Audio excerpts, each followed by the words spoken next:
Welcome back to the Quarterly Call. All content is for informational purposes and is not investment advice. Please consult with an investment professional. Today, we're going to get into NXP Semiconductors on NV's Q2 2025 earnings call. Our goal here is pretty straightforward.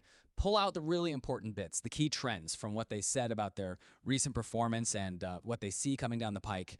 Think of this as your way to get up to speed fast on the semiconductor world looking through NXP's lens. So for you listening, we're going to unpack what the execs and the analysts talked about. We'll be zeroing in on those key signals, the strategic stuff NXP is doing, and the financial numbers that really paint a picture of where NXP and maybe the whole semiconductor market is heading. There's always a ton of info in these calls, often pretty dense. We're here to cut through that, give you the critical knowledge quickly so you're informed without getting bogged down. Let's maybe start with their Q2 financials. Okay, so NXP reported Q2 2025 revenue of $2.93 billion. And that's actually down 6% compared to last year. But here's the thing. It's $26 million above the midpoint of what they thought they'd do. That feels important. It is. It shows some underlying strength, even with the year-on-year dip. And profitability. Yeah.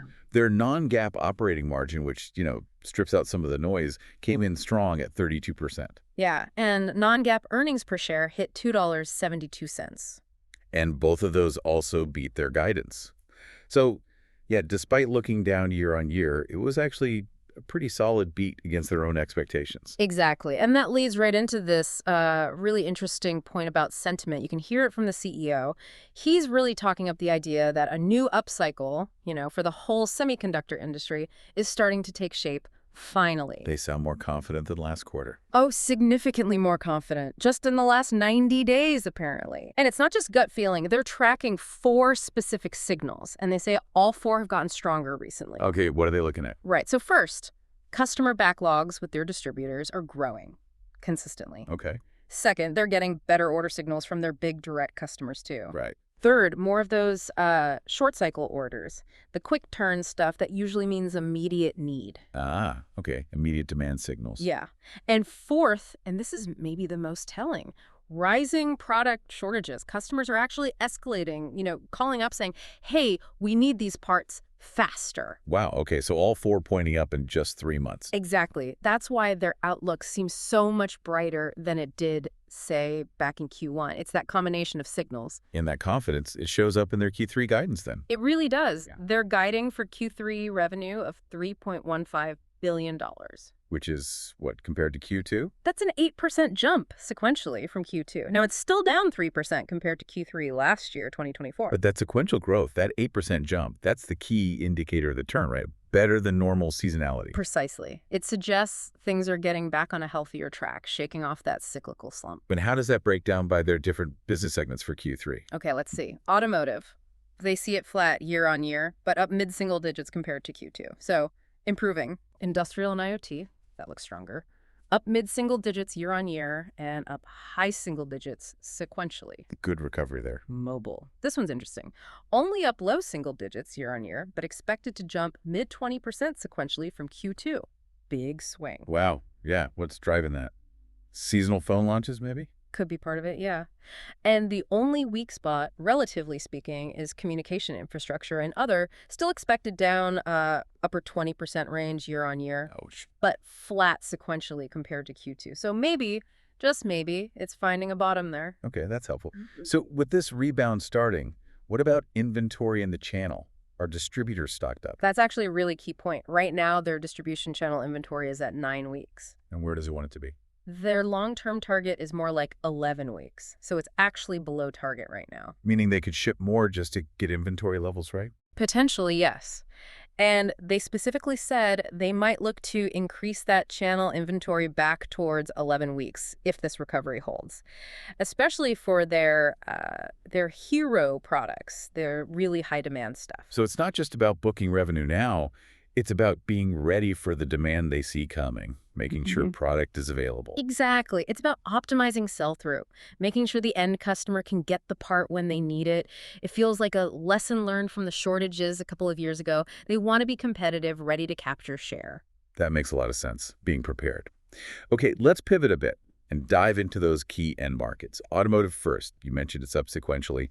That feels like a big shift, It really does. The acceleration from Q2 to Q3 sequentially is pretty dramatic. even though it's still flat year over year. Right. But the reason for future growth, the thing they're really focused on, is this easing of the inventory burn. Inventory burn, meaning their customers working through old stock. Exactly. Particularly the big tier 1 suppliers in Europe and the US. They've been using chips they already had on hand. As that stops, NXP gets to ship more product that matches the actual, end demand for new cars being built. Got it. So sales start reflecting real-time demand more closely. Correct. And meanwhile, you've got the China auto market, which has been pretty strong all along.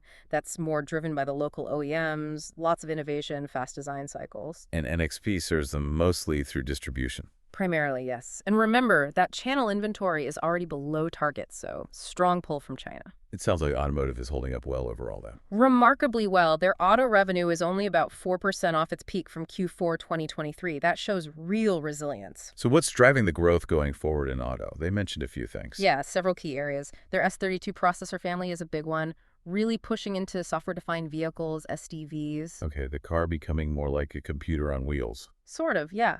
Then there's radar technology for ADAS, the driver assistance systems. As those get more sophisticated, demand grows. Makes sense. And of course, electrification. XEVs, that's everything from hybrids to full EVs. They expect that to hit 43% global penetration this year. 43%. That's up from what, last year? Up about 15 percentage points from last year's penetration. It's a massive shift. And the CEO sees these software-defined vehicles as really critical, strategically. Absolutely critical. He views it as offering huge advantages to the car makers. Better value for us, the consumers, right? Because cars can get updates, new features over the air. Like a smartphone. Exactly. But also cost savings for the manufacturers and how they develop and integrate systems. He basically said it's unavoidable. It's the future direction for the whole industry globally. And NXP wants to be the chip supplier enabling that. That's clearly the strategy, leveraging their processors, their software knowledge.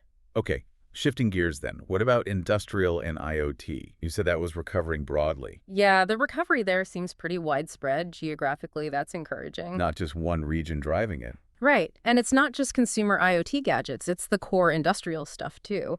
Factory automation, smart buildings, that kind of thing. And they're even seeing early customer interest, early designs using higher performance chips with more AI capability right there at the edge. Interesting. So more intelligence moving into industrial devices. Seems like it. And NXP sounds really confident they can still hit their long-term growth targets for both auto and industrial and IoT, that 8% to 12% range. Despite the recent cycle. Despite the cycle, they see the underlying structural growth as being very much intact. Okay, let's touch on strategy and financials.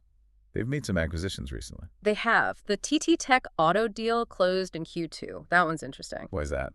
Because the main value isn't revenue or margin right now. That's tiny. It's really about getting the intellectual property and the expertise, specifically for software in these safe software-defined vehicles.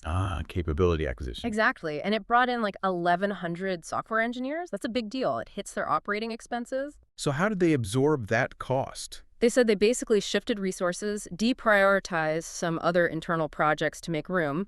Shows how important they think this SDV area is. Makes sense. Any others? 2 smaller ones pending. Kinara and Aviva Links, expected to close in Q3. Looks like they're bolstering connectivity and AI processing there. Combined cost around $550 million cash. Okay, and what about manufacturing? They have their own factories, but also use foundries, right? This hybrid model. Right. And they're doing some consolidation there, shutting down some older 200-millimeter lines, but also rebuilding what they call a bridge site. What does that mean for inventory? It means they'll actually build up some internal inventory temporarily, maybe 6 or 7 days worth by year end. It's planned. Why build inventory now? Again, it's about readiness for this upcycle, learning from the past, making sure they have supply buffer internally as demand recovers. Their factory utilization rates are improving too, up into the mid-70% range. So it's a tactical move, not just unwanted stockpiling up. Correct. Their long-term internal inventory target is still 110 days, but this is a short-term adjustment for better supply assurance. Got it. And the overall financial picture. How's the health looking? Pretty disciplined, seems like. For Q3, they're guiding that non-GAAP gross margin to 57%. Operating expenses around $735 million, or 23% of revenue. And earnings per share? Guided at $3.10 non-GAAP for Q3. They also paid down $500 million in debt recently. Good. You mentioned they paused share buybacks in Q2. Yeah, but that was directly because of the cash needed for these acquisitions and wanting to manage their debt levels. They fully expect to start buying back shares again in Q3. Which investors usually like to see. It's definitely a sign of confidence, yeah.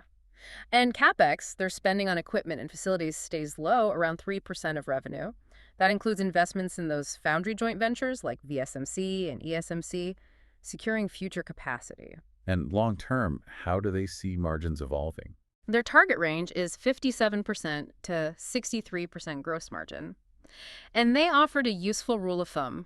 For every extra $1 billion in annual revenue, they expect about 100 basis points, or 1 full percentage point, of extra margin. Okay, so clear path to improve profitability as they grow. That's the model, yeah. One last thing. Tariffs.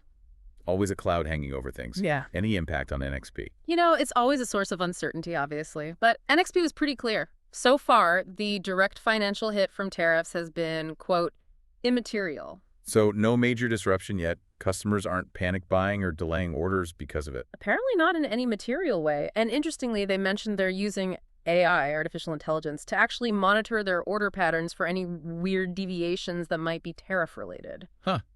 Proactive monitoring. Yeah, seems like a smart way to try and stay ahead of it. But for now, seems like it's more background noise than a direct problem for their business. Okay, that's a really thorough look. Lots going on at NXP and in the semiconductor space. So just to quickly recap, seems like we're seeing definite signs of an upcycle starting. Backlogs up, orders improving, even some shortages reappearing. Yeah, the signals are strengthening. Automotive looks like it's turning a corner sequentially, getting past that inventory burn, especially with China staying strong. And NXP seems really focused strategically on areas like software-defined cars, edge AI, managing their finances and inventory smartly to capture growth. They certainly seem well-positioned. All right, so maybe a final thought for our listeners to chew on. Sure. Thinking about NXP navigating this recovery and really doubling down on things like software-defined vehicles and that edge AI capability, it makes you wonder, right, what kind of fundamental changes are we going to see in how we interact with tech? In our cars, obviously, but also everyday devices. How fast will capabilities like advanced AI become just standard? And what new things might that unlock that we haven't even thought of yet? Interesting question to ponder. All right, thank you so much for tuning into the Quarterly Call. For more episodes, please remember to rate and follow our show. Until next time, stay curious and stay informed.